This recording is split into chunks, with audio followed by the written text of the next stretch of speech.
특별 인터뷰 시작합니다. 오늘 정치 이야기 하겠습니다. 한국 정치. 오늘 이분은 30대 아마 우리 헌정사상 처음이었을 겁니다. 30대 여당 대표가 되고. 그런데 그 자신을 여당 대표로 만들어준 당에서 당대표 쫓겨나고 추락하나 했더니 지난 총선에서 원내 국회의원으로 돌아온 화려하게 부활한 청년 정치인. 내년 4월 1일부터는 만 40세가 돼서 대선에 출마할 수 있는 개혁신당 이준석 의원 3프로 스튜디오에 나와 있습니다. 어서 오십시오. 안녕하세요. 저것 좀 여쭤볼게요. 네. 계엄군의 체포 명단에 없었다는 거 아니에요? 이준석이라는 이름이. 그러니까요. 사실 윤석열 대통령 제가 그렇게 많이 비판하고 깠는데도 최근에 제가 사선에 좀 벗어나 있던 것 같습니다. 윤석열 대통령이 이게 또 단순한 분이라 가지고 또 뭐 멀티태스킹이 안 되시는 것 같습니다. 이 한동훈 대표에 대한 증오가 꽤 컸던 거로 보이는데 저 까먹으셨나 봅니다. 그래서 의문의 일패다. 존재감이 많이 희석됐어요. 억울합니다. 그렇게 열심히 싸웠는데.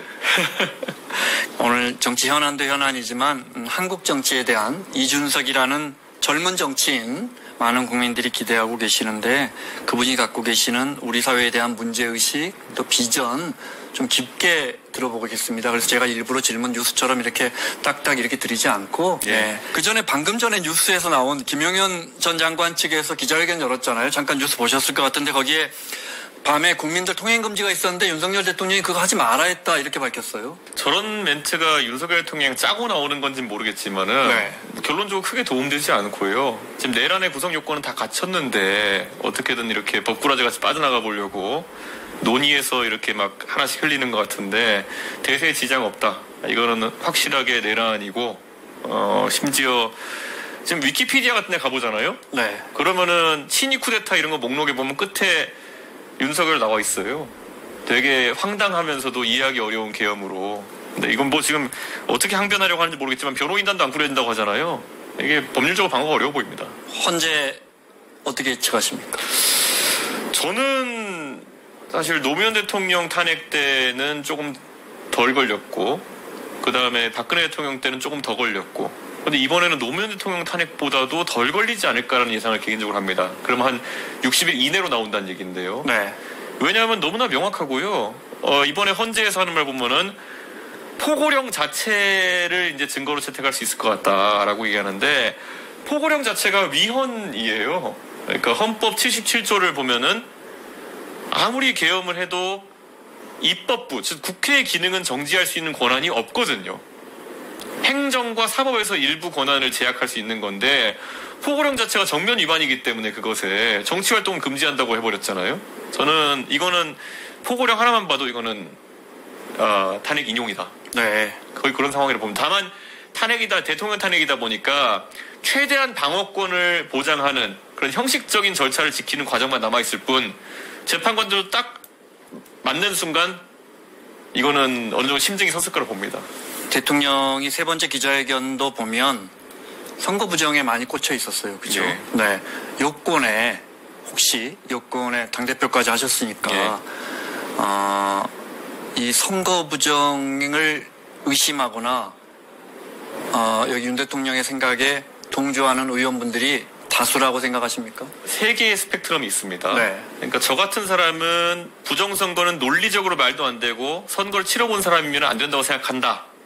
이렇게 완강하게 내치는 사람이 아주 소수입니다. 몇 명 없어요. 보수 진영 전체를 놓고 봐도 저랑 뭐 예전에 원로 언론인인 조갑재 기자, 뭐 정규재, 주필 뭐 이런 분들만 그런 얘기를 세게 하고요. 그 가운데 대다수를 차지하는 사람들이 좀 비겁한 분들이 있습니다. 뭐냐면은 부정선거인지는 모르겠지만 부실선거는 있었다. 뭐 이런 식으로 회피해 나가는 사람들이 있습니다. 그 사람들이 여기에다가 기름을 부은 거라 보면 되고요. 이 맨 밑에 이제 가면 또 일부 있는 게 황교안 총리 같은 분들. 이건 부정선거고 문재인이 한 거다. 뭐 이렇게 딱 특정해서 얘기하는 그런 류가 있거든요. 근데 저는 이 가운데 있는 90% 정도에는 비겁자들이 오히려 사태를 키웠다. 이 비겁자 안에는 바로 전까지 당대표였던 한동훈 대표 같은 분도 포함된다. 전 이렇게 생각되거든요. 그래서 저는 보수가 이렇게 음모론으로 무너질 거라는 생각은 누구도 못했겠지만 사실 이 싹은 2020년 총선 패배했을 때부터 뜨고 있었다. 그렇게 봅니다. 당대표를 하시거나 당에 오래 뭐 사실은 윤석열 대통령을 만든 사람 중에 한 분이신데 계속 이야기 나누면서 윤 대통령이나 또는 여당의 주요 인물들 계속 만나셨을 거 아니에요? 식사도 네. 하시고. 그러면서 선거에 대한 인식을 누구보다도 가까이서 들으셨을 거 아니에요? 제가 여쭤보는 건 다수가 정말 뭔가 부정이 있었을 거야 이렇게 믿냐고요. 현역 의원들 중에. 저는 믿는 사람은 없다 봅니다, 거의. 네. 예. 왜냐면 몇 번이나 그런 걸 저하고도 얘기해보고, 뭐, 실제 좀 통계를 볼 줄 아는 사람 이렇게 얘기해보면은. 네. 사실, 이번에도 드러났지만, 지난 21대 국회의원 중에 유경준 의원이라고. 네. 통계청장을 지내신 굉장히 전문가가 있어요. 네. 그러니까 그분이 다 의원들 설명했어요, 그때. 이거는. 강남이 지역구셨던 그렇죠. 분이죠. 강남 네. 지역구셨죠. 그리고 굉장히 똑똑한 분이고. 네. 이거는 말이 안 되는 거다. 근데 의원들 앞에서 설명을 하셨어요. 개별적으로 막 연구하신 것도 돌리고 네. 논문 같은 거 쓰셨어요. 네. 이거 있고 짧게. 그래가지고 설명하셨는데요. 자, 가장 기본적으로 의원들이 궁금했던 게 이런 거예요. 아니, 왜 자꾸 보수는 사전투표에서 지는 거냐? 네. 왜 지는 거냐? 간단하죠. 왜냐? 이게 예전에 부재자 투표라는 것이 바뀌어 사전투표가 된 건지 부재자 투표 때도 많이 졌어요.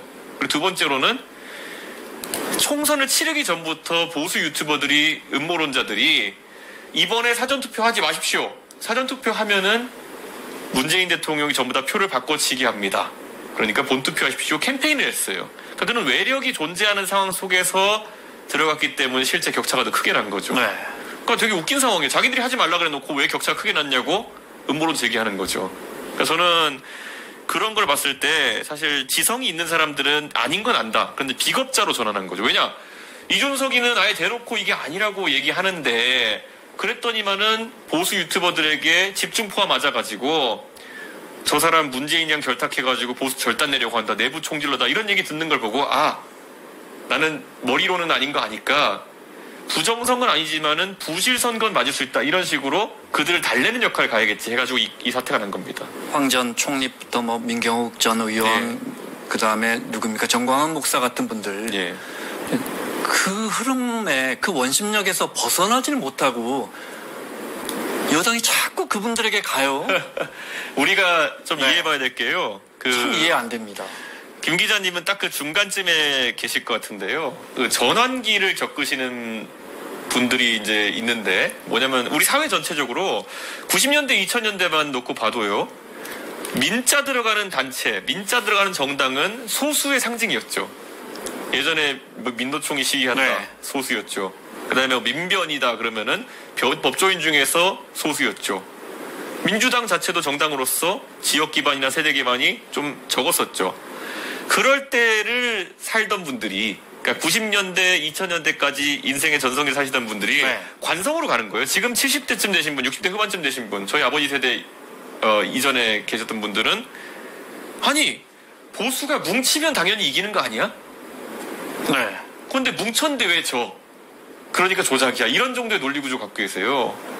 왜냐면 보수가 내 주변엔 다 보수밖에 없는데. 그러니까 모이면 주류여야 되는데 모였는데 졌으니까 이거는 통계 조작한 거 아니냐, 뭐 아니면 부정선거했던 거 아니냐 이런 식으로 나오는 거죠. 그런데 젊은 세대는요, 저희 같은 80년대생 같은 경우에는 이미 보수가 절대 다수가 아닌 세상에서 살아왔어요. 이런 겁니다.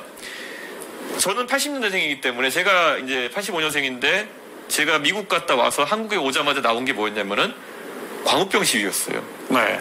광우병 시위가 전 딱 중간이었다 봐요. 뭐냐면은 다수와 소수가 교차되는 시기. 네. 근데 광우병 시위 때만 저는 시위는 그래도 진보 세력이 하는 것 아니면은 그 민자 붙은 단체들이 하는 것이란 인식이 있는 거였죠. 제가 젊을 때는. 근데 요즘 들어서 박근혜 정부 탄핵 때부터 해가지고 지금 이제 한 30대가 된 분들은 20대 때 박근혜 탄핵을 겪었잖아요. 그럼 뭐냐? 제가 가끔 물어봐요. 시위란 무엇이냐? 시위의 정의가 뭐냐? 네. 저한테 물어보면은 그 민자 들어간 단체들이 그 만장 들고 노래 부르면서 그 서울시청에 모여있는 그 광우병 시위 같은 거 그런 거다. 근데 지금 박근혜 탄핵 겪은 지금 30대 초반한테 물어보면요. 그거요. 그 태극기 부대 이런 분들이 성조기. 네. 이게 무슨 이유인지 모르겠지만 이스라엘기 들고 뛰어다니시는 그 집회가 연상되는 거예요. 그게 이제 소수의 상징이거든요. 집회라는 거는.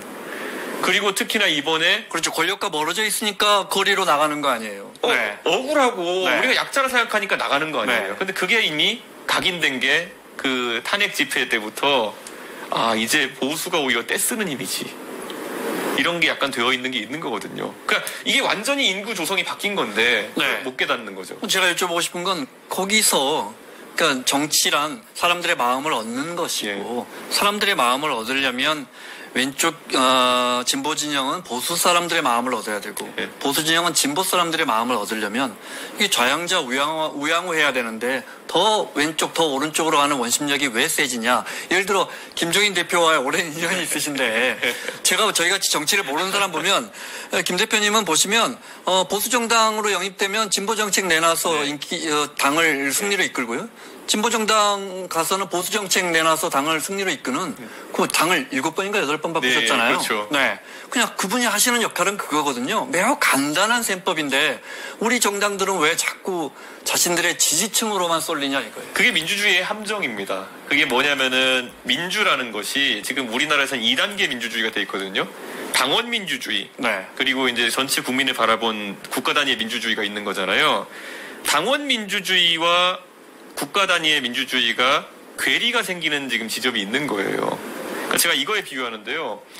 경선을 치르면 어쨌든 당원으로 가입할 정도면은 굉장히 이념적 성이 강한 분 아닙니까? 그럼 그들 사이에서 선택받기 위해서는 세게 강화할 수밖에 없는 네. 거고.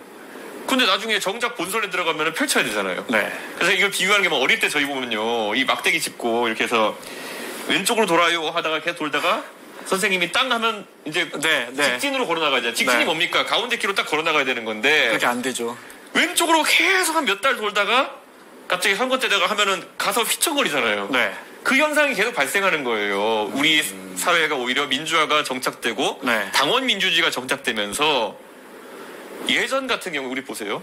그 김영삼 대통령 같은 정치의 고수들, 김대중 대통령 같은 정치의 고수들.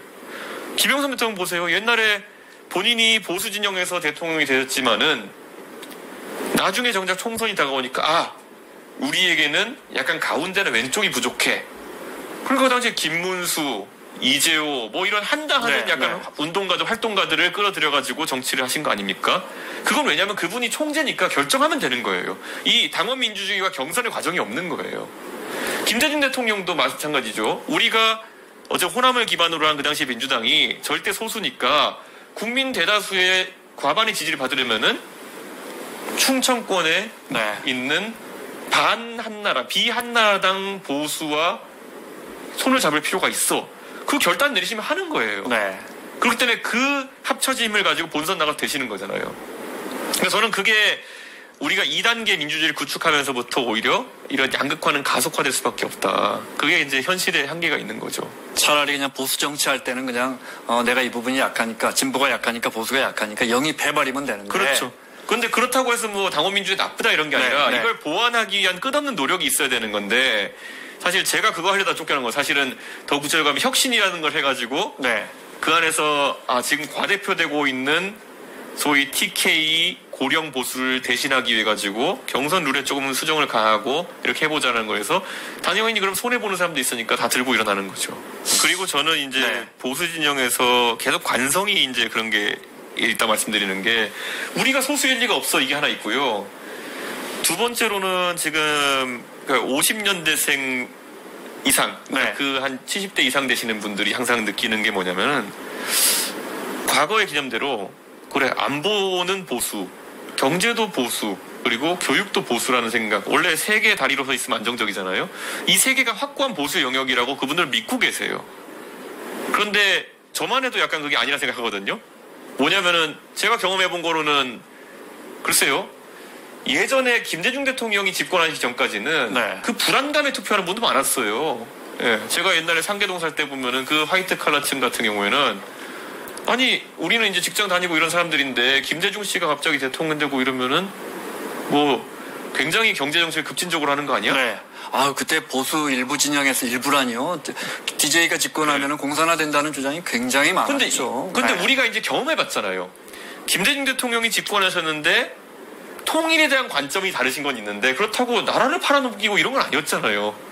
그리고 경제 관점에서 보면은 IMF라는 위기를 맞아가지고 누구보다도 구조조정이나 이런 것에 대해 가지고 보수보다 더 원칙적으로 임하셔가지고 그걸 임하셨던 게 해결했던 만기도 우리 국민들도 잘했지만 만기도 되기 전에 우리가 돈 갚은 나라 아닙니까? 그러니까 네. 그런 게 김대중 대통령이 한 게 있고 교육도 보면은요. 야 저거 만약에 저 진보교육감 뽑으면은 그 전부 다 전교조한테 세뇌돼가지고 애들 멍텅구리 된다. 이게 이제 보수가 심어온 그 위기의식이었는데 지금은요. 지방선거는 지난번에 보수가 압승했는데 교육감 오히려 8대9 나왔어요. 그러니까 해보니까 교육도 그렇게 아예 니들이 말하는 것처럼 그렇게 나락까지는 않던데 이 정도까지는 베이스가 형성된 거예요. 그런데 아직까지도 70대 이상 분들, 뭐 60대 후반 분들 시위 나오면 계속하는 게 뭐냐면 적화 통일의 위기를 얘기하시고, 네. 그리고 경제 폭망의 위기를 얘기하시고, 전교조 교육 이번에 교육감 선거 보시면요, 보궐선거 때도 1대1로 보수 대 진보 붙었는데 와서 전교조 얘기하다가 그냥 보수가 졌어요. 그러니까 저는 이게 뭐냐면 참 바뀌지 못한다. 보수는 안보, 경제, 교육이 세 다리 축이었기 때문에 이 세 개 다리 위에 산발이처럼 서 있는 네. 거였다면은 진보는 원래 노동환경 인권이었거든요. 그런데 이거는 노동환경 인권은 그대로 가져가면서 보수 쪽에 있는 경제, 안보, 교육의 우위가 이제 사라져가니까 그게 이제 보수에겐 치명적인 구조적인 한계로 다가오는 거죠. 네. 네, 그 중에 경제는 정말 뭐 보수가 우월하다 전혀 그렇게 생각들지 않습니다. 저는 약간 보수가 네. 억울할 것도 있는 게 하필이면은 IMF를 맞고 네. 그 보수 정권 시기에 그게 왜냐면 김영삼 대통령만의 잘못이라고 오롯이 볼 수는 없는 거거든요. 마지막에 좀 네. 관리를 잘못한 건 있긴 하지만은 그냥 누적된 게 터진 게 있는 거거든요. 그리고 글로벌 금융위기 같은 경우도 MB 때 터졌잖아요. 그러다 보니까 어찌 보면은 그걸 극복을 아무리 잘한다 하더라도 힘들었던 기억이 있는 거잖아요. 그러니까 저는 그런 것들 때문에라도 보수가 이 막연한 근자감을 내려놓고 시작해야 되는 거거든요. 근데 그게 좀 아쉽다. 말 나온 김에 그럼 보수는 지향하는 바가 뭡니까? 진보는 지난 20, 30년 동안 그냥 갈 길이 뚜렷합니다. 격차 해소, 복지 강화, 통일. 저는 대한민국의 이제 지속 가능성에 대해 가지고 네. 고민을 해야 되는 건데 저는 민주당 계열의 정당에서 계속하는 그 복지 아젠다나 이런 것들도 사실 시대상에 맞춰서 좀 변해야 된다 생각하거든요. 지금 민주당에서 내세우는 각종 정책들은요, 굳이 따지자면은 2016년쯤에 미국에서 있었던 조류의 계승입니다. 2016년에 우리가 기억하는 게 그때 버니 샌더스 막 이런 사람들이 있거든요. 버니 샌더스가 결국 올라탄 게 뭐였습니까? 월가를 점령하라. 1대 99 아닙니까? 하나가 99를 착취하는 구조니까 1을 속된 말로 털어가지고 99에게 혜택을 나누면은 다 같이 잘 살 수 있다. 어떤 이전 소득이나 분배에 대한 얘기일 텐데. 네, 기본소득 이야기했죠. 그렇죠. 네. 저는 굉장히 나쁘지 않은 담론이라 보는데 문제는 실증적으로 그것이 거의 실현이 안 됐다는 것이 있겠죠. 그래서 이제 보이는 게 뭐냐면은 미국도 갈수록 이제 고립주의로 들어가고 하면서 경제 위기에 대처하는 방식이 바뀌는 것처럼 우리도 약간 담론이 바뀌어야 될 필요가 있는 게 뭐냐면 예를 들어 이런 거예요. 코로나 때 우리가 재난지원금이나 이런 것들을 처음 겪어봤잖아요. 근데 그때 우리가 그때는 재난지원금을 주느냐 마느냐 갖고 그 대한민국 정치 다루면은 네. 당장 너무 힘드니까 국민들이 아니 왜 100만 원 주라는데 보수 니네는 주지 말라는 거야? 이런 얘기를 하잖아요. 근데 이번에 이재명 대표가 25만 원 지원금 들고 나서 약간 반응이 달랐어요. 네. 왜냐면 경험해보면 다르거든요. 왜냐면 물론 이거는 그때 했어야 된 일이 하지만은 그때 100만 원 받아가지고 일시적으로 돈이 풀리고 경기가 좀 살아나는 것처럼 보였지만은 실제로 안 사던 안경 사고 오랜만에 소고기 먹으러 가고 이렇게 하는 것까지는 좋았는데 급격한 물가 상승 요인이 생긴 거죠. 전 세계적으로 인플레 요인이 생기니까 이 와중에 부동산 경제까지 겹쳐가지고 내가 100만 원 받은 건 좋은데 한 1, 2년 지나 보니까 내 월급은 안 올랐는데 물가가 올랐어 많이. 네. 그리고 내 월세랑 전세 가격이 막 몇백만 원씩 몇 억씩 올랐어. 그때뿐이더라. 그러면 나한테 이게 네트로 플러스인가 마이너스인가를 고민하게 되는 거죠. 그러니까 1대 99 구도라는 게 간단해 보이고, 그러니까 가진 자 대 덜 가진 자의 대립처럼 보이지만은 이제 젊은 세대가 체감적으로 아는 거예요. 그 대표적인 이번에 민주당에 압불사했던 게 뭐냐면은 저는 그 이소영 의원이 주로 다뤘던 금투세 논쟁이거든요.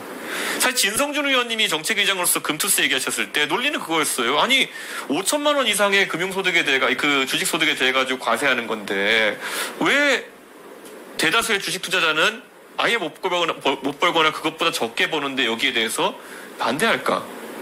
그거는요 단순히 가진 자와 덜 가진 자의 대립이 아니라 이제 다 연결 효과라는 걸 사람들이 인식하기 시작하는 거죠. 저 대주주에 대해 가지고 과세를 한다고 해가지고 뭐 내가 기분이 잠깐 좋을 수는 있겠지만은 많이 버는 사람 많이 낸다 그래서 저 사람이 한국 증시에서 만약에 이탈하거나 그렇게 되면은 내가 가진 소액이지만 그 주식의 가치가 떨어지면 나한테 네트로 마이너스라는 거예요.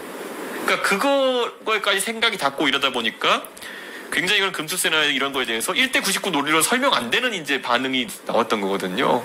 저는 민주당도 앞으로 그러니까 그런 부분에 대해서 재조정해 나가야 된다. 그런 생각입니다. 제가 여쭤보는 건 그래서 딱 떠오르는 캐치프레이즈가 없다. 한국 보수에. 그렇죠. 그래서 제가 이제 20대, 30대 보수와 그다음에 60대 이상 보수를 엮어 세대 포위론이라는 걸 처음 얘기했을 때 그때 경제적 관점에서는 우리가 봐야 될 게 결국엔 경제적 자유론이 굉장히 크게 나왔던 거고요. 기업가의 창이나 이런 것을 진흥하는 것, 즉 규제 회피는 맨날 나오는 얘기지만은 관점의 전환도 필요한 게요. 저는 이런 생각이 듭니다. 약간 그 옛날에 아이언맨이나 어벤져스 이런 영화 보면은 토니 스타크가 약간 멋있게 그려지잖아요.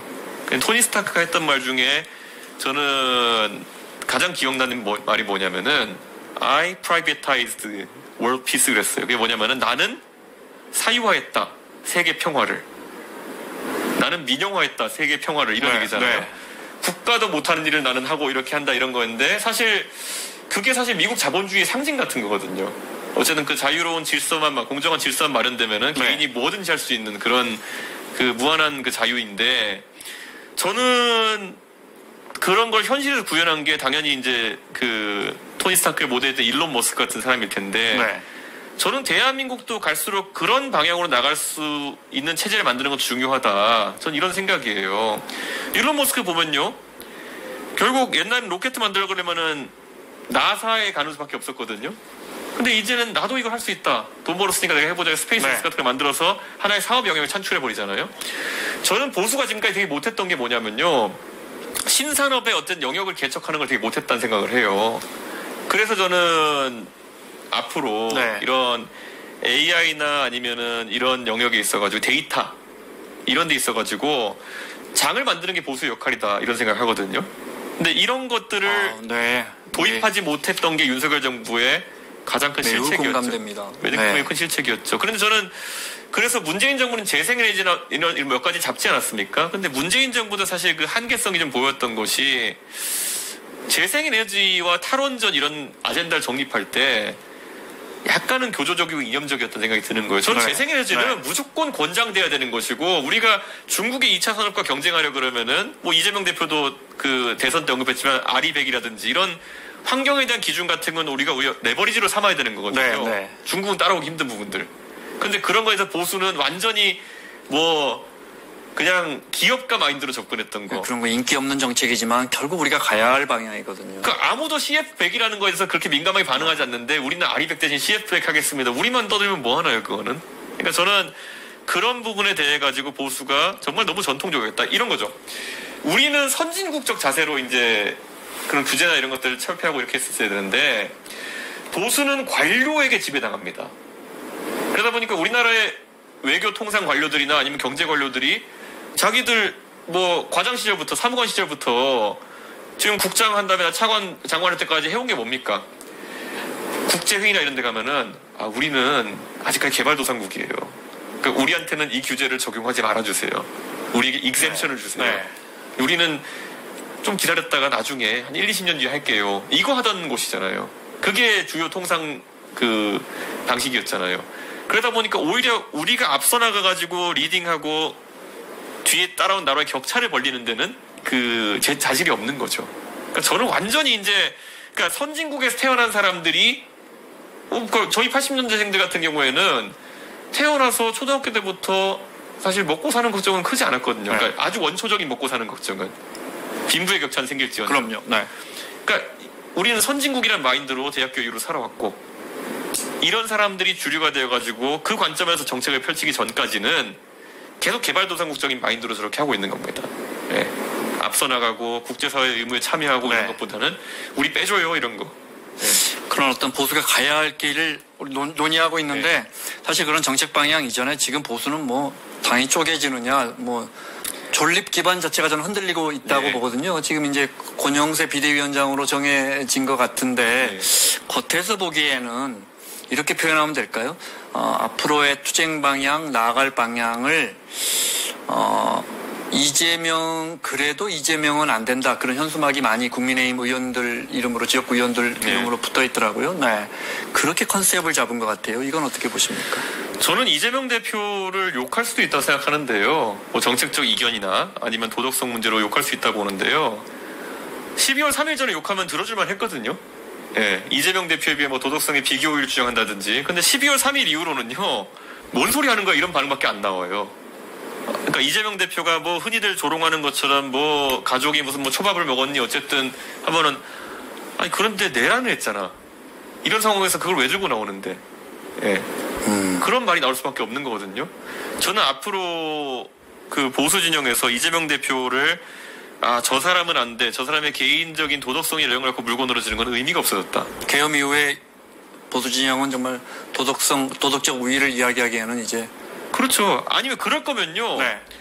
윤석열도 까면서 윤석열 대통령의 내란을 아주 통렬하게 비판하면서 우리 국민 여러분 이건 또 아닌데 이것도 아니지 않습니까? 이거라면 차라리 들어줄 수가 있어요. 그래서 제가 지적한 게 뭐냐면 윤석열 대통령이 반헌법적 행위를 해가지고 지금 탄핵 심판 중인데 아니 그러면은 그 재판 절차에 성실히 임하지 않고 이런 것도 지금 반헌법 행위인데 그 대체자가 되겠다고는 이재명 대표도 비슷한 함정에 빠지시면 안 된다. 그런 부분이 있어가지고 재판에 성실하게 임하시고 이런 모습을 보여줬으면 좋겠다. 그건 제가 얘기하면서 그때 아니 쓰레기차 간 곳에 무슨 뭐 다른 차 오면 안 되는 거 아니냐 이렇게 얘기한 거 아닙니까? 저는 그 얘기를 하는 게요. 저는 사실 경중은 좀 다르지만요. 반헌법적 행동을 하는 분들은 좀 앞으로 좀 대통령으로 위험하다고 생각하는 거거든요. 저는 근데 전익할 수 있는 얘기지. 지금 윤석열 대통령 결사옹이하면 내란을 결사옹이하면서 무슨 뭐 초밥 얘기하면 이건 웃긴 거죠, 이거는. 그런데 계엄을 인정하느냐 안 하느냐. 그다음에 그 앞에는 이제 탄핵에 대한 필요성을 인정하느냐 안 하느냐. 국민의힘 안에서도 논란이 있었던 것 같고 분당 이야기까지 나오는데, 근데 이제 아마 지금 정부의 공백은 없애야겠다라는 게 이제 여당 측의 주장이에요. 민주당 측은 지금 내일입니까? 네. 이제 권한대행에 대한 탄핵 절차를 밟을 것 같은데 이 부분은 어떻게 보세요?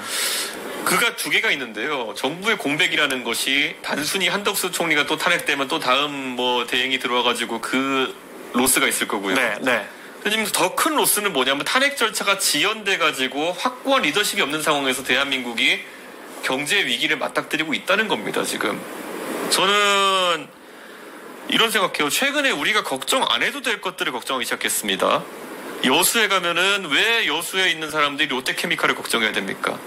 그 회사가 얼마나 알짜 회사였는데요. 네. 포항 사람들이 왜 포스코의 쇳물 고로를 줄이는 것에 대해 가지고 걱정하기 시작했습니까? 왜 반도체에서 메모리 반도체에 있어가지고 우리가 리딩을 하지 못한다는 걱정을 하게 됐습니까? 사실 이런 아주 중차대한 산업의 위기 하에서 이게 리스크가 장기화되면 안 되는 거거든요. 이번에 당장 뭐 미국에서 보조금 받는 문제나 이런 건 통상 이슈가 될 수도 있는 거거든요. 근데 그런 문제에서 대행 체제에서 대응이 제대로 되겠습니까? 하루빨리 제대로 된 선출된 권력이 들어서가지고 문제 해결하는 게 가장 그런 정부 공백을 줄이는 거다. 저는 탄핵 빨리 진행하는 게 제일 중요하고요. 저는 그래서 그거 탄핵 절차도 사치인 게요. 윤석열 대통령 이 정도 됐으면은 즉시 하야해라가 전 요즘 맨날 하는 얘기입니다. 네. 본인이 그렇게 검찰총장까지 하고 스타 검사라고 했으면은 잘 생각해도 만약에 이게 다른 정부였고 우리가 윤석열 검사랑 한동훈 검사한테 수사라고 시켰으면요. 이분들 신나가지고 수사했을 겁니다. 예? 완전 살살 털어가지고 맨날 브리핑하고 했을 겁니다. 그런 양반들이 지금 뭐 불출석 아니면은 뭐 송달 거부 이거는 그들의 살아온 삶이랑 너무 다르잖아요. 예. 물론 지금 한동훈 대표는 수사받는 거 아니지만은 윤석열 대통령은 너무 민망하잖아요. 권한대행 체제는요. 한덕수 권한대행이나 뭐 만약에 이제 탄핵이 된다면은 뭐 최상목 부총리의 권한대행이나 그게 중요한 게 아니고 하루빨리 탄핵 시계를 빨리 돌리는 게 중요하다. 그러면은 빨리 그 절차를 빨리 돌리기 위해서 헌법재판관 임명 절차에도 좀 협조해 주시고 그리고 특검 같은 경우에도 우리가 이 탄핵이 되려면 실체적 진실을 파악해야 되는 거 아닙니까? 우리가 내란 특검이나 내란 국정조사 같은 경우에는 이미 늦었어요. 예. 그걸 헌법재판소가 바빠 죽겠는데 헌법 위반도 살피면서 네. 또 사실관계까지 다투는 거는 너무 힘들지 않습니까? 그래서 수사가 병행돼야 되는데 이미 늦었어요. 그러니까 저는 한덕수 대행께서도 관료로서 본인의 그런 경험에 따른 판단도 있겠지만 지금은 대한민국의 경제 리스크나 여러 가지 리스크를 줄인 데 있어서 탄핵이 빨리 결론 나는 게 무엇보다도 중요하다라는 대원칙을 좀 세워줬으면 좋겠어요. 현실적으로 제가 오늘 자꾸 국민의힘 입장에서 질문을 드릴 수밖에 없는데 네. 민주당 국민의 입장에 그럼 어떻게 합니까? 천막당사 치고 다 윤 대통령 잘못했다 하고 뭐 다 의원직 사퇴합니까? 어떻게 합니까? 어떻게 해야겠습니까? 천막당사나 비대위는 도대체 몇 번째입니까? 그거 한번 여쭤볼까요? 네. 여당의 네. 우리 보수 정당의 당 이름 네. 지금 몇 개 다 기억하세요? 민정당부터 다 기억하실 수 있어요. 머리가 좋으신 분이라. 민정당, 민자당, 네. 신한국당, 한나라당, 그다음에 새누리당, 자유한국당, 바른정당, 그다음에 미래통합당, 국민의힘 이 정도로 합니다. 네.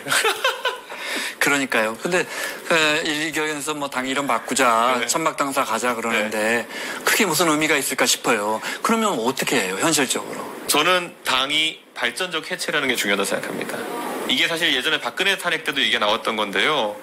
그때 정병국 의원님이랑 일부 좀 개혁적인 의원님들이 이런 네. 말씀하셨는데 당을 해체하자. 당이 가진 자산 그리고 기득권을 다 내려놓고 당에 있는 의원들의 거취도 자유롭게 풀어놓고 만약 의원들 중에서 도저히 난 이 보수라는 게 부끄럽다. 난 계속 무소속으로 있겠다. 이런 분이 있을 수도 있고 아니면 모여가지고 새로운 개혁 보수를 세우자라는 분들은 모여서 당을 차려도 되고 세판 짜자. 다만 서로 질적거리지 말자. 네.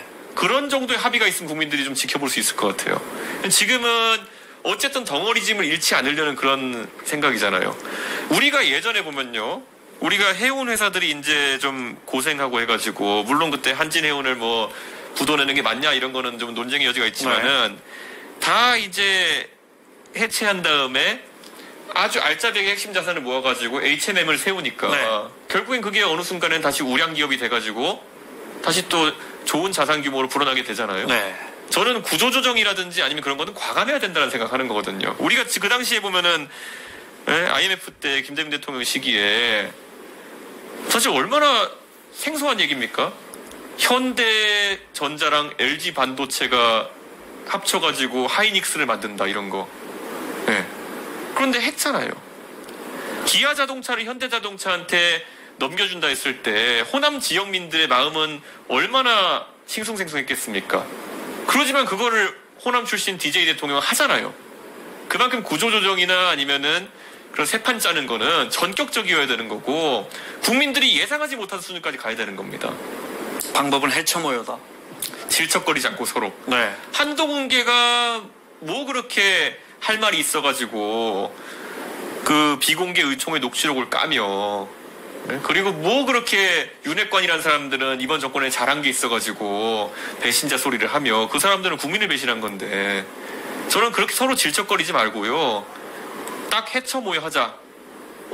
그러면 약간 기대가 되죠. 저는 그런 게 오히려 해법이다. 제가 말했으니까 안 들을 거예요, 이제.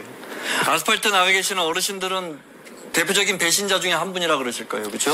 저는 그런데 윤석열 대통령한테는 배신자가 아닙니다. 왜냐면은 저는 윤석열 대통령 받은 게 하나도 없고요. 윤석열 대통령 준 것만 있습니다. 저는 박근혜 대통령한테는 받은 게 좀 있거든요. 네. 비대위원 자리도 받고. 네. 그냥 저는 전당대회에서 당대표 당선된 거고요. 윤석열 대통령 입당하기도 전에. 그러니까 저는 윤석열 대통령한테는 배신자가 아니고 거기가 오히려 염치 없는 사람인 거죠. 탄핵 과정에서 젊은 사람들이 응원봉 갖고 거리로 나오는 걸 보셨죠? 네. 네, 어떻게 보세요? 이게 그러니까 대한민국 민주주의는 진화하고 있는 겁니다. 사실 광우병 때만 해도 과격성이 있었죠. 네. 그럼 뭐 차벽 세우고 이랬거든요. 들어가려는 쪽이나 막으려는 쪽이나 네. 사실 굉장히 물대포부터 시작해가지고 과격성이 있었죠. 그렇습니다. 네. 그런데 경험적으로 아는 거죠. 이제 민주주의는 진화해가면서 과격성이 문제 해결에 도움이 되지 않는다. 창의성과 참신성 그리고 비폭력성 그런 틀 안에서도 저항성이라는 거는 충분히 꼽힐 수 있다. 옛날에 인도에서 간디가 비폭력 무저항운동 했다는 거 사실 그게 얼마나 대단한 겁니까? 인도 사람들 아는 거죠. 그 다음에 우리도 이제 아는 거죠. 그래서 박근혜 탄핵 때는 촛불이라는 어둠을 밝히지만은 누군가를 해할 수는 없는 그런 도구로서 우리의 비폭력 저항성을 드러내 보인 거고 이제는 이게 뭐 오히려 초 같은 그런 게 없어도 오히려 LED 전구로 우리가 밝힐 수 있는 그런 도구로 바뀌었다는 거는 진화해 나가고 있는 거죠. 그날 현장에서 보면 제가 직접 본 건데 경찰력도 물론 시위 진압이 아니고 질서 유지를 위해 현역 네. 얼마나 많은 이제 여의도에 42만 명 있었다는 게 이제 지하철 통계 아닙니까? 그 토요일 날 탄핵안이 이제 국회를 통과하던 날. 근데 이제 경찰분들이 굉장히 주말에 많이 동원됐었잖아요. 네. 근데 질서 유지를 어떻게 하냐면 즐겁게 하세요. 아, 뒤에 자리 없어요. 그냥 거기서 앉으세요, 어머니. 거기 앉으세요. 저 뒤로 못 가요. 이러시더라고요. 그렇죠. 그러니까 그게 경찰인 거예요. 대한민국 경찰. 저는 사회적 민도가 같이 올라왔으니까 이런 시위가 가능한 게 아니에요. 그게 사실 그래서 제가 대단하다고 했던 게 그 미국에도 이제 시위들이 있었잖아요. BLM이라고 블랙 라이브 매터라든지 이런 것들 굉장히 뭐 의미 있는 시위고 한데 BLM 같은 걸 보면요. 그 남성 대 여성 비율이 한 9대1로 나타납니다. 왜냐? 치안의 불안정성과 함께 하거든요, 그거는. 네. BLM 같이 어떤 자기들이 생각하기에 의미 있는 시위라 하더라도 여성들은 참여가 약간 꺼려지는. 근데 우리나라는 워낙 국제적으로도 치안이 좋은 나라로 알려져 있고 실제로 그렇기도 하고 그러다 보니까 다른 나라에서 보이지 않는 여성 참여가 두드러져 보이는 그런 현상까지 나타나는 거거든요. 저는 이거는 대한민국이 굉장히 이거는 두드러져 보이는 게 아니고 통계적으로 여성들이 훨씬 많이 참여했습니다. 전 세계 민주주의 유례가 없는 어떤 나라도 이런 경우가 없습니다. 예, 영국, 프랑스의 그 마크롱에 대한 시위하는 거 보십시오. 거기 가보면은 제가 봤을 때 논자적 봤을 때 한 8대입니다. 남녀 비율이. 근데 우리나라는 그렇지 않았잖아요. 근데 아까 이제 제가 아스팔트 보수 말씀드렸는데 그분들은 연세도 많고 물론 우리 인구 구조는 이렇게 해서 어르신들의 표를 얻는 게 정치공학적으로는 유리하지만 그렇죠. 제가 현장에서 느낀 건 20, 30대가 이런 계엄이라는 트리거로 완전히 정치 성향이 진보화된다면 이분들이 앞으로 수십 번의 투표를 할 텐데 한 번이라도 보수표를 찍겠는가. 그래서 저는 진짜 이번에 굉장한 걸 잃고 있는 게 아닌가. 저는 그래서 윤석열 대통령이 스파이라고 확신합니다. 문재인 대통령이 검찰총장으로서 트로이의 목마입니까? 마지막 임무를 괴멸시키기 위한 마지막 임무를 완수하고 계신 게 아닌가. 이게 참 비극적인 사태이기 때문에 농담하는 것도 무겁긴 하지만은 진짜 그게 아니고는 설명이 안 될 정도로 이상한 계엄이죠. 그러니까 저는 대한민국의 대통령이 이 시기에 계엄이라는 것으로 전국을 바꿀 수 있다 판단할 정도의 사실상 정치적 금치산저였나라는 생각을 하니까 참 서글퍼지는 거죠. 무속에 영향을 줬다고 보십니까?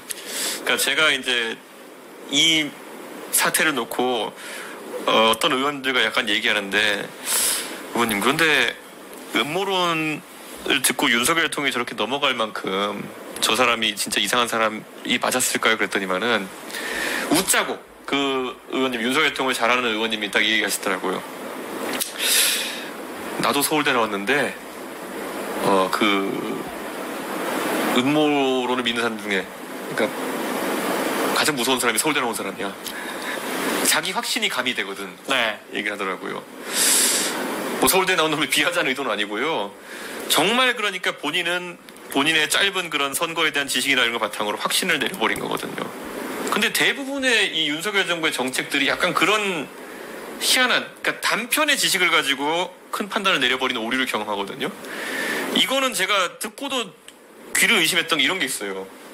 윤석열 대통령을 또 잘 아는 한 분한테 옛날에 의대 증원 2,000명 했을 때 이거 어떻게 된 거예요? 2,000명 늘리면은 지금 3,000명인데 2,000명 늘리면 의대가 그냥 바로 따블되는 건데 이게 교육이나 제대로 됩니까? 이거 도대체 누가 가져간 겁니까? 그랬더니만은 대통령이 그 2,000명 늘려야 된다는 건 누구한테 보고받아서 그냥 새겨진 것 같은데 지금이 3,000명이었던 건 몰랐던 것 같아. 근데 이거는 나중에 윤석열 대통령 보면 제가 진짜였는지 물어보겠습니다만은 만약 이게 사실이면 진짜 정책이 다 주먹구구였던 거예요. 이게 그러니까 우리가 봤을 땐 이게 뇌 필터링이 몇 가지가 있잖아요. 자, 2,000명 증원한다는 얘기를 했으면은 예를 들어 지금이 만약 현원이 3,000명이라는 걸 알았으면은 도저히 이게 입 밖으로까지 나가지 않아야 되는 게 정상이잖아요. 근데 그걸 했으니까 이런 의심을 받는 거죠. 알고서 파격적으로 늘려보자. 또는 협상 과정에서 좀 줄어들더라도 워낙 의사 진영의 저항이 셌으니까 과거에는 한 2,000명 크게 늘려놓고 협상 시작해보자. 그러니까 저는 이해가 안 되는 게요. 그러니까 제가 다시 한번 이건 또다시 제 나름의 음모론. 윤석열 정부가 그렇게 자유자유 이러면서 보수의 정책을 또 열심히 해가지고 이게 이념적으로 망가진 거냐? 그것도 아니에요. 이념은 무슨 홍범도 흉상 이런 걸 건드리고요.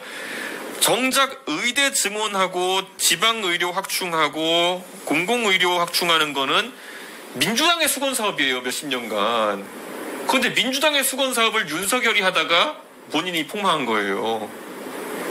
부정확한 정보로. 그러니까 이게 무슨 꼴이냐는 거죠. 그러니까 정치적으로도 훈련되지 않고, 그러니까 보수적인 어떤 정책적 이념 기반도 없기 때문에 계속 입으로 뭐 반국가 세력 아니면 뭐 우리는 자유를 숭상한다 이런 말을 계속 해야만 됐던 거예요. 왜냐, 내가 진짜 보수엔 근본이 없는 사람이기 때문에.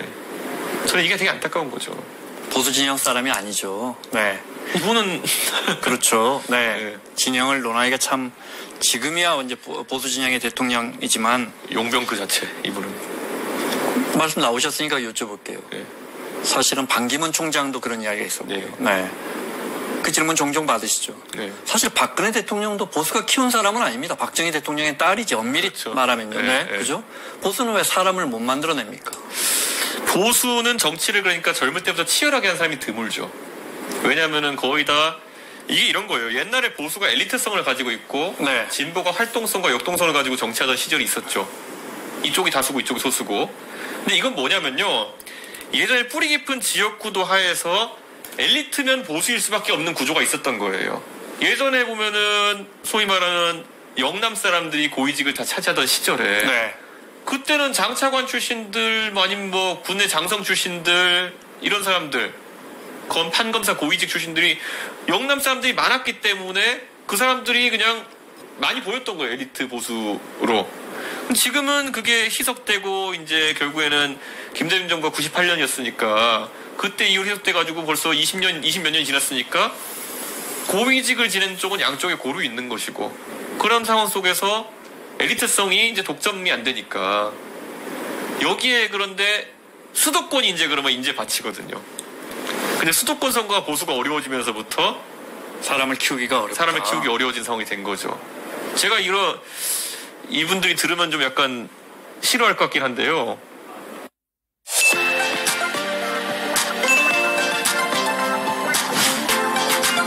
들으면 좀 약간 싫어할 것 같긴 한데요. 민주당의 김병주 의원님이 솔직히 20년 전에 국회에 했으면 국민의힘 갔을걸요? 대장 출신이, 그 시기에는 대장 출신이면은 그렇죠. 당연히 국민의힘 갔을 거죠. 그렇죠. 네. 지금은 뭐 국정원 출신 분들이 다 민주당 가지 않습니까? 박선원 의원님 같은 분들 국정원 출신인데 민주당 가 계시잖아요? 그 외에 보세요. 이소영 의원이나 아니면은 김한규 의원 같이 자본시장에 계신 분들. 정말 똑똑한 젊은 사람들. 원래 이소영 의원은 환경 관련해서 김현장 변호사 했던 분이고. 아, 그렇군요. 그리고 김한규 의원 같은 경우에는 뭐 의학업이나 이쪽으로 해가지고 또 김현장에서 그렇게 또 컨설팅 하셨던 분이고. 이런 분들은 원래 큰 틀에서 20년 전만 됐어도 당연히 보수정당이 있을 거라고 예측되는 분들이에요. 정치 지도자가 만들어지려면 서사가 있고 그 스토리가 있고 그렇죠. 우리가 지금까지 우리 국민들이 뽑았던 정치 지도자들은 스토리가 있습니다. 그렇죠. 네. 박근혜 대통령만 해도 스토리가 있습니다. 단순히 박정희의 딸이 아니고 스토리가 있었죠. 그렇죠. 그런데 그 스토리라는 건 어떻게 만들어지느냐. 고난과 역경, 국민을 위한 희생으로 국민들이 그렇죠. 우리가 저 사람한테 빚을 졌어. 국민이 빚을 졌어. 이럴 때 그게 표심으로 끈질기게 나오는 맞습니다. 거라고 생각하거든요. 여당 분들은 기회가 있을 때마다 지금 말씀하신 그런 맥락인 것 같아요. 우리가 기득권 성향이 있어서 승부수를 잘 못 던지시는 것 같아요. 우리가 이런 게 있어요. 우리가 프로야구도 이제 팀이 하나 망가지면은 그 다음에 이제 선택할 수 있는 게 두 가지가 있습니다. 말 그대로 옛날에 머니볼 같이 하든지 아니면은 통계로 돈 때려 넣어가지고 하든지 그게 이제 하나 있는 거고 또 하나는 뭐냐면은 윈나우 전략 지금 바로 즉시 전략과 영입해가지고 하든지 아니면 팜 시스템에서 끌어올려가지고 육성형으로 가가지고 팀빌딩을 하든지 리빌딩을 하든지 보수 정당은 지금까지 계속 왜냐면 이것도 금단이에요. 우리가 여당이 아닌 거를 받아들이지 못하는 거예요. 지지자도 그렇고 정당도 그렇고 예전에 국민의힘이 야당 시절에도요 그 영남에 가가지고 어르신들 만나보면요 국민의힘을 여당으로 지칭해요. 인생에 살아온 기간 중에 대부분이 여당이 보수였기 때문에 여당은 말이야 이렇게 하면서 하는데 여당? 민주당인가 그랬더니 알고 봤더니 국민의힘 얘기하고 있는 거고 그렇기 때문에 이 어떤 상황에서도 리빌딩보다는 윈나우 전략을 구축합니다. 즉시 전략감으로 이겨야 된다. 그러니까 서사가 안 만들어지죠. 야, 돈을 아무리 주더라도 네. 이대호랑 이승엽 영입해 이겁니다. 그러니까 우리가 과거에 우리 이 의원님 나와 계시지만 뭐 원희룡 의원, 남경필 의원 젊은 다음 세대라고 인정받았던 수많은 뭐 한동훈 그렇죠. 대표도 있고요. 네. 그렇죠. 근데 정치 지형이 심하게 흔들리고 요동칠 때 국민들에게 정말 국민들이 저 사람한테 빚을 졌다. 예. 이런 결정을 할 듯 하면서 못하 오세훈 시장도 마찬가지고 예, 그렇죠. 그러면서 뭔가 저 사람 지도자감인데 뭔가 아쉬워 이러면서 그냥 흘러가는 물이 돼버리는 게 아닌가. 예를 들어 이 대표님 당대표에서 쫓겨날 때 예. 저는 훨씬 더 멋있게 쫓겨날 수 있었다고 생각해요. 저는 네. 엄청 세게 싸웠습니다. 그래도 세게 싸운 거다. 네. 거의 뭐 가처분까지 걸어가면서 싸웠는데 저는 그러니까 이런 거예요. 그러니까 윤석열이라는 사람을 그렇게까지 땡겨올 때 그때 탄핵 당시 검사였던 윤석열 한동훈 좋으니까 우리 지금 보수는 자존심탄 내려놓고 이길 수 있는 건 다 들어와 이런 거였거든요. 네. 반기문도 똑같은 영입 케이스죠. 그분 노무현 대통령이 만들어놓은 그 유엔 사무총장 아닙니까? 이길 수만 있으면 일단 불러온다. 그러니까요. 그게 이제 사실 보수의 금단인 겁니다. 우리가 꼭 여당이어야만 돼. 네. 이겨야 되고. 그러니까 저는 그게 이제 사실 사람을 못 키우는 결과로 나오게 되는 거고. 네. 우리가 살면서 듣는 가스라이팅 중에 제일 이제 한심한 가스라이팅이 뭐냐면은 너는 젊으니까 기다려거든요. 우리 사회에서 만연해 있죠. 네. 네, 너는 젊으니까 기다려. 네. 그게 뭐 방송가에서도 흔히 나오는 얘기고 아니면은 또 정치계에서도 보면은 선배들이 후배한테 하는 얘기고. 네. 그런데 우리 정도 소득되는 나라에서 그렇게 나이 따지면서 뭐 이런저런 거 시키는 나라는 우리밖에 없어요. 왜냐면은 네. 가장 잘하는 사람이 가는 건데 프로야구만 해도요. 일본이 있군요. 네. 프로야구만 해도 예를 들어 뭐 40대 투수가 20대 투수한테 야 선배고 능차하는데 내가 좀 던질게 이러면은 네. 뭐야 왜냐 거긴 돈이 걸렸거든요. 그래서 승부가 걸려 있고 그런 데는 절대 그런 선택 안 해요. 그런데 지금 뭔가 좀 나이브해진 집단에서는 그런 가스라이팅이 네. 횡행한다는 거죠. 그러니까 저는 그게 되게 안타까운 거죠.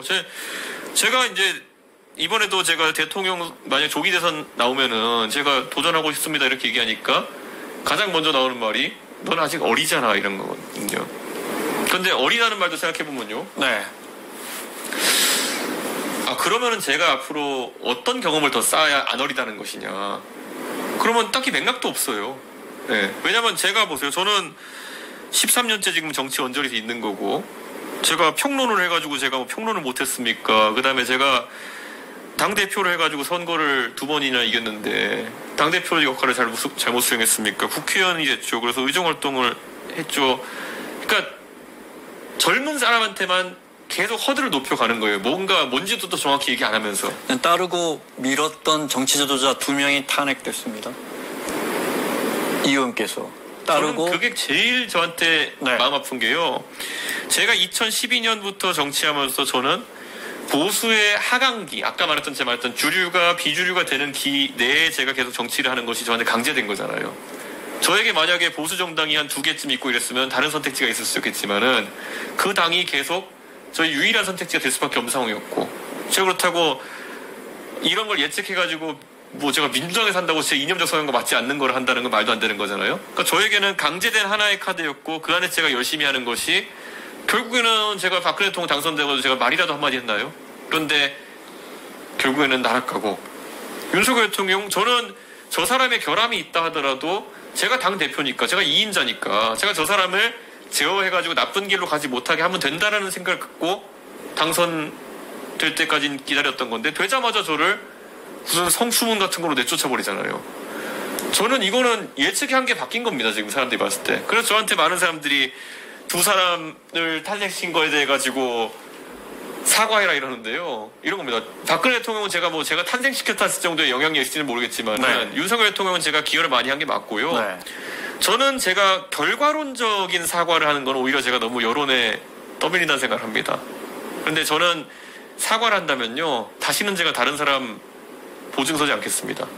보증이라 함은 제가 저 사람에 대해서 완벽히 알지 못한 상태에서 저 사람 네. 보증하거나 이런 일은 하지 않을 계획이고요. 그래서 제가 이번에 제가 직접 전 대통령 선거 나가겠다는 생각을 하게 된 거고요. 저는 다른 사람 선거 돕는 건 이제 제가 무서워서 못하겠습니다. 이골이 났습니다. 제가 왜냐면 이런 일을 2번이나 겪고 나니까 마음이 아프고. 이 사람이 아니다. 윤석열 대통령이 내가 생각했던 그런 지도자감이 아니다. 생각이 들었던 그 시점이 혹시 있을까요? 예를 들어 저는 제가 당대표니까 제가 먼저 당선되고 전당대회에서 그 다음에 윤석열이라는 사람이 그 전당대회 후보가 됐잖아요. 그러니까 제가 고른 후보가 우선 아니기 때문에. 그거는 너무 무책임한 말씀이시죠. 아닙니다. 그거는 정당 민주주의에서 아까 제가 정당 민주주의에 맹점이 몇 개 있다고 했는데요. 당대표가 이 사람에게 제가 지적 많이 한 편이거든요.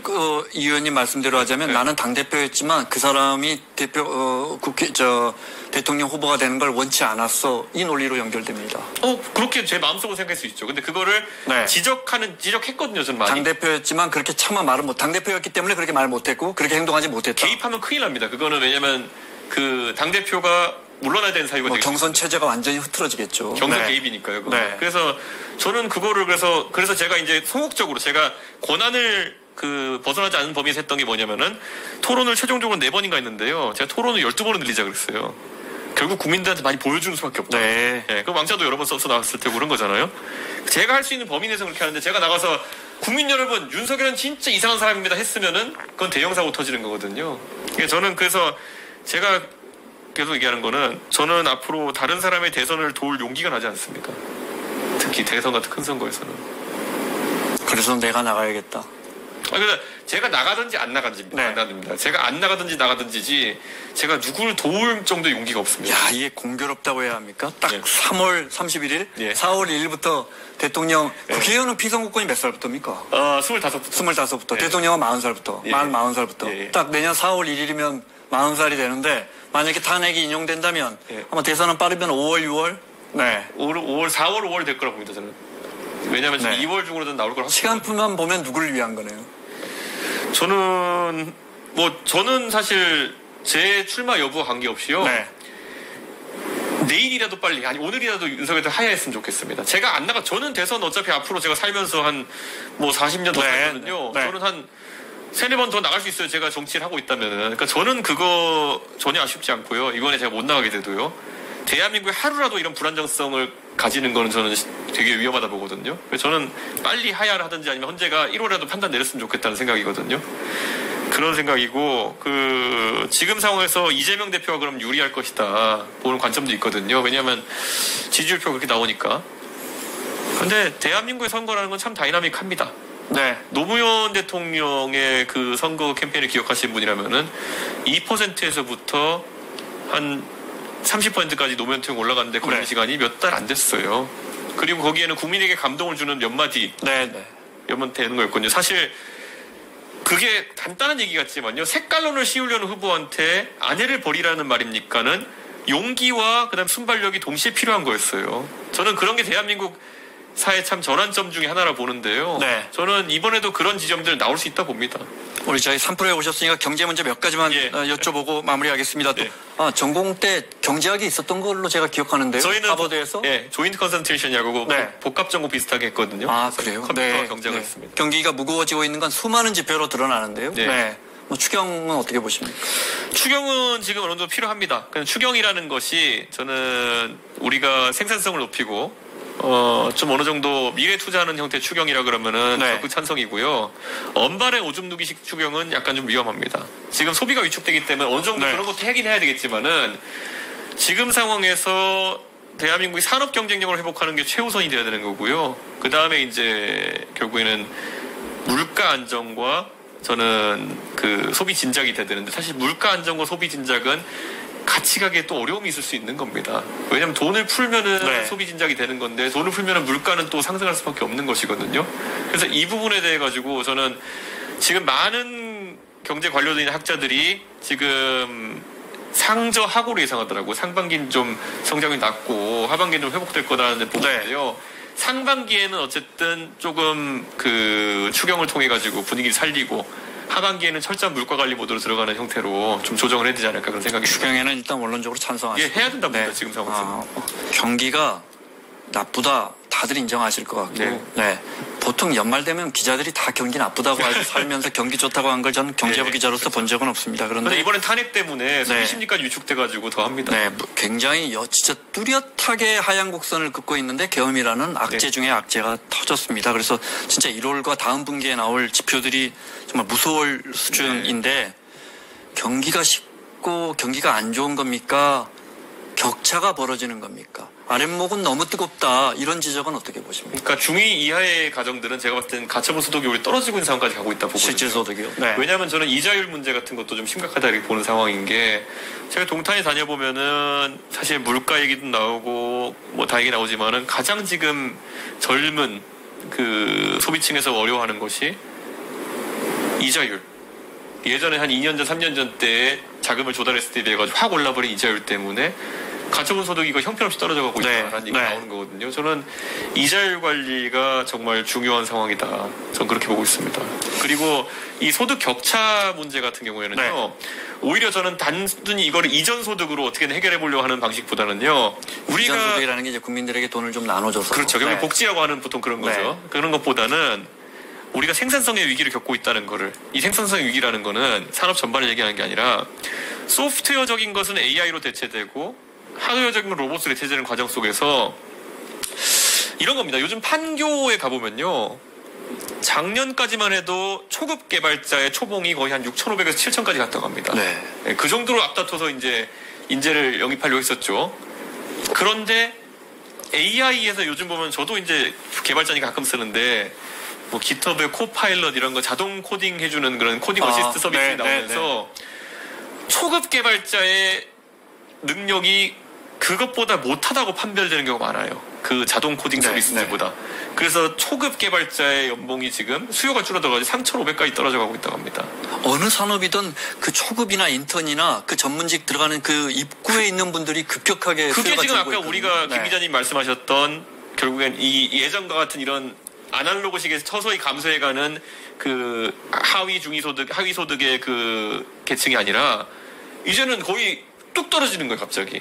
그게 지금 경기가 급하강하는 이유인 것이기도 하거든요. 저는 이 단차를 없애기 위한 적극적인 투자가 필요한 상황이다. 그래서 저는 교육과 그런 훈련 이런 부분에 굉장히 많은 뉴딜 수준의 추경이 투입돼야 된다라는 생각을 하고 있는 거죠. 그래서 아까 제가 언발의 오줌 누기식 무슨 뭐 지역 화폐도 당연히 지역 경기에 중요하긴 하겠지만은 그런 쪽에 과다 투입되는 것보다는 결국엔 뉴딜성, 디지털 뉴딜성에 그런 예산이 많이 들어가야 되는 거 아니냐 이런 생각을 하고 국민들의 재교육이라든지 그렇죠. 이런 뭐 어떻게 디지털 부분으로 저는 그리고 우리가 가진 자산을 다 써야 된다 생각합니다. 제가 옛날 KBS에 있었지만 KBS에 맨날 얘기한 게 뭐냐면요. 그 창고에 있는 거 다 풀어라.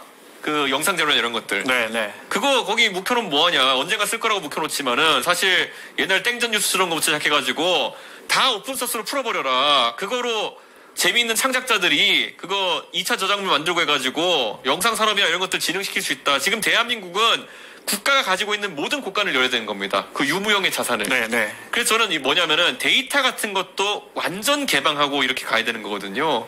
뭐 어떤 거냐면 판결문 데이터라든지 아니면 우리나라 전자정부가 정말 대단하기 때문에 행정 데이터라든지 이런 거 다 열어가지고 AI나 이런 것에 있어가지고 학습 데이터 풀 자체를 확 늘려버린다든지 해가지고 이런 디지털 영역에 있어가지고 우리가 생산성을 더 향상시켜야 될 필요가 있는 거예요. 근데 이걸 지금 윤석열 정부는 이런 거에 대한 개념 자체가 없었기 때문에 안 하고 있었던 겁니다.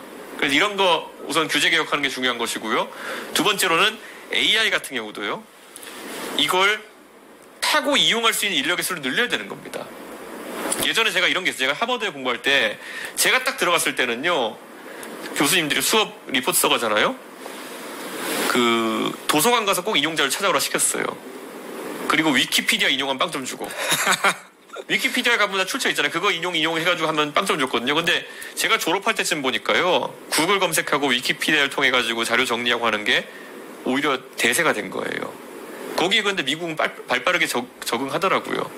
근데 우리도 이제 보면 뭐냐면요. 그런 거. 사실 지금도 대한민국에요. 구글 제대로 못 쓰는 분들 많습니다. 구글에서 검색 잘하는 법만 배워도 생산성이 확 올라가고 나 개인의 생산성이 올라가는 건데 구글에 뭐 따옴표 검색이라든지 엔드 검색이라든지 아니면 뭐 사이트 땡땡 치고 이런 검색 같은 걸 못 하세요 많은 분들이. 근데 이런 거 넘어서서 이제 LLM 모델에 이제 AI 쓰는 법 같은 것들, 네. 명령 내리는 법 이런 것들은 아주 대대적으로 교육에 들어가야 되는 겁니다. 지금. 그래서 개개인의 생각성이 높아져야지만 이 위기를 돌파할 수 있다 이런 생각입니다. 사실 재정 지출의 확대, 작은 정부, 큰 정부는 보수와 진보를 나누는 가장 큰 경계선인데 재정을 확대는 하되 이전 지출, 그러니까 복지 지출보다는 국민들 재교육시키거나 특히 디지털 부분 이런 데서 재정을 정말 많이 확대해야 한다 이렇게 그렇습니다. 봅니다. 네. 제가 아까 그 아스팔트 보수 분들은 늙어가고 있고 연령층도 높은데 젊은 보수의 이번 계엄 사태로 젊은 진영 청년들에게 정말 회복할 수 없는 표심을 그렇죠. 뺏긴 것 같다 이런 질문을 드렸어요. 내년에 만약에 큰 결심을 하시게 된다면 그분들한테 어떤 비전을 제시할 수 있겠어요? 이준석이라는 정치인이. 80년대생, 90년대생 그리고 2000년대생 젊은 세대들은 네. 아까 말했던 것처럼 선진국에서 태어나서 선진국을 살아가는 앞으로 선진국을 이끌어가야 될 세대입니다. 그렇다면 우리 한번 멋있는 사회 만드는 거 제가 이렇게 추상적으로 말씀드린 게 뭐냐면요. 이 젊은 세대가 우리의 지금 지도자들이 해외에 나가서나 하는 걸 보면서 마음 아플 때가 가끔 있어요. 뭐냐면은 요즘 보면은요. 여행 유튜버들만 봐도요. 굉장히 활달하고요. 가가지고 해외에서 처음 만난 친구한테 반갑게 인사하고 네, 바로 친해져가지고 뭐 이렇게 유튜브 찍고 하는 거 보잖아요. 네. 그런 게 지금 대한민국의 젊은 세대의 문화예요. 근데 아직까지도 뭐 지금 60대 70대 정치인들 가가지고 출장비 들여가지고 미국 같은 데 가가지고도 꼬다놓은 보리자루처럼 멀뚱멀뚱하고 있고 다른 나라 정상들 아니면 다른 나라 정치인들끼리는 악수하고 인사하고 팔 잡으면서 한마디라도 우리나라를 위해 가지고 이거 합시다 저거 합시다 세일 짜고 있는 상황 속에서 그런 거 못하고 저는 뭐 겸손이 미덕이라고 생각해서 거기 서인지 모르겠지만은 이제 대한민국 정치도 통상도 외교도 적극성을 띄어야 되는데 그거 하려면은 대통령 한 사람 뭐 이런 게 아니라 그냥 세대를 하나 끌어올려야 되는 겁니다. 젊은 세대 60대 청년이다 이런 소리 하지 말고요. 이제 뭐 고령화사니까 60대 청년이다 이런 얘기 하지 말고요. 정말 이 선진국형 그런 교육과 그리고 그런 세대를 살아온 사람들이 모든 것에 전면에 나서는 사회를 한번 만들어보자. 이렇게 하면 또 세대 갈라치기라고 하려나요? 좋습니다. 그런데 그거 외에는 방법이 없을 정도로 우리가 여유가 없어요. 네. 이제는 적어도 우리가 생존의 본능으로 그런 선택을 해야 되는 시기가 왔습니다. 다시 만난 세계 그 시위 현장, 집회 현장에서 그 노래 들으면 좀 마음이 어떠세요? 소녀시대는 몰랐겠지만 하여튼간 굉장히 상징적인. 네. 마음이 어떠세요? 그걸 들으시면? 뭐 원래 좋은 노래니까요. 저도 국회에 있으면은 국회 저희 사무실에 있으면은 밖에서 그 다만세 하는 거 다 들리거든요. 네. 저도 같이 흥얼거리고 했습니다. 그 국민들이 이준석이라는 정치인 을 보면 똑똑하다 이런 인식은 다 갖고 계실 거예요. 네. 근데 아까 말씀드린 것처럼 우리가 저 사람한테 많이 빚을 진 것 같지는 않다 네. 이렇게 생각하실 수 있을 것 같아요. 글쎄요. 빚을 쌓아가는 법이 아닌가요? 정치라는 게? 저는 그런데 제가 빚을 네. 쌓은지는 모르겠지만 적어도 국민들에게 제가 일관되게 도전적으로 정치한다는 건 보여드린 것 같습니다. 네, 네. 그래서 네. 제가 예전에 당대표 선거 나갔을 때도요. 나는 그냥 방식을 바꾸고 싶다. 유세차 그 선거 사무실도 없고 그리고 문자도 안 보내고 네. 그리고 뭐 캠프도 거창하게 안 차리고 그럼 구악스럽지 않은 선거를 해보고 싶다라고 해가지고 그걸로 했고 국민들께서 당당히 뽑아주셨거든요. 저는 그래서 거기 자신감 얻어가지고 그래? 네. 윤석열 정부에서 나 내쫓았는데 나 거기에 설설 기지도 않을 거고 뭐 애매하게 하지 않을 거고 난 당당하게 새로운 개혁 보수 성향의 정당을 차려가지고 가장 젊은 세대가 많은 동탄과 승부해보겠다 해서 됐잖아요. 저는 도전적으로 살겠습니다. 그래서 그거로 사실 누구와 닮을 수 있을지 모르겠습니다. 네. 뭐 아까 저는 노무현 대통령에게 항상 좋게 묘사한 노무현 대통령님은 그 도전적인 삶과 아까 말했던 그 좀 빚을 진 것 같은 네, 삶이 네. 같이 겹쳐 있는 분이기 때문에 네. 제가 뭐 따라잡을 수 있을지 모르겠습니다만은 적어도 부끄럽지 않게 살겠습니다. 그게 저의 강점이 되길 바랍니다. 그리고 그 마음 그대로 예. 도전 정신으로 계속 간다면 국민을 위해 희생한다면 그게 빚이 쌓여가는 거죠. 그게 아니겠습니까? 너무 오래 빚을 쌓지 않았으면 좋겠습니다. 그게 왜냐면 저도 이런 게 있어요. 제가 20대 네. 때 정치에 들어왔어요. 네. 20대 때 저는 지금보다 훨씬 더 의기가 있었고요. 훨씬 더 그냥 머리가 잘 돌아왔고요. 지금 30대 40대 거치면서 저는 정치를 더 잘하게 됐고요. 하지만은 저도 현실적인 문제들을 앞에 내세우기 시작했습니다. 그런데 이게 지금 저는 균형점 정도 있다 생각하는데 60대, 70대에서 지금 이제 탐욕스러운 정치하는 분들과 닮지 않기 위해서는 자기 수신을 하겠지만은 그런 게 길어지면은 많은 사람들이 무너지고 하는 거거든요. 저는 올곧게 살겠지만은 저도 쌩쌩할 때 열심히 일하고 싶습니다. 젊을 때 선택해달라. 개혁신당 이준석 의원이었습니다. 오늘 말씀 고맙습니다. 네, 감사합니다.